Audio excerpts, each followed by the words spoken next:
बातमी पालघरमधनं येते। पालघरच्या वाडा तालुक्यामध्ये 2 महिलांना मारहाण करण्यात आलेली आहे। नगरपंचायत निवडणूक निकालानंतर भाजपच्या तेजेश पाटील यांनी विजय मिरवणूक सुरू असताना ही सगळी घटना घडलेली आहे। सीएनजी वाहनासमोर फटाके वाजवण्यास विरोध केल्यामुळे महिलांना मारहाण करण्यात आली। मारहाणीमध्ये दोन्ही महिला या जखमी झालेल्या आहेत। वाडा ग्रामीण रुग्णालयामध्ये त्यांच्यावरती उपचार सुरू असल्याचे कळतंय। आरोपींना तात्काळ अटक करण्याची मागणी ही जखमी महिलांकडून करण्यात आलेली आहे। पाटीलांनी शिवीगाळ केली आणि ती शिवीगाळ केल्यानंतर लगेच ते भांडायला आमच्या गेटवरती सगळे त्यांच्या जोडीला होते।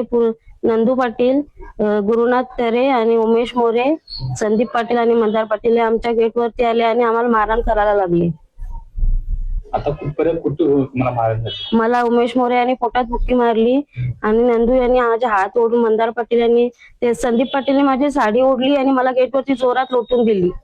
त्याच्यामुळे मी खाली पडल्यानंतर मी बेशुद्ध झाली। नंतर मला काहीच समजलं नाही। ज्यावेळेस निवडणुकीतून गेली, उमेदवार त्यांच्या जोडीला नव्हता, तरी पण मिरवणूक तिकडे गेली होती। जेव्हा मी अंगणातच होती, आमच्या भांडणाचा आवाज आला म्हणून मी धावत गेली, काय झालंय म्हणून ते चेक करायला।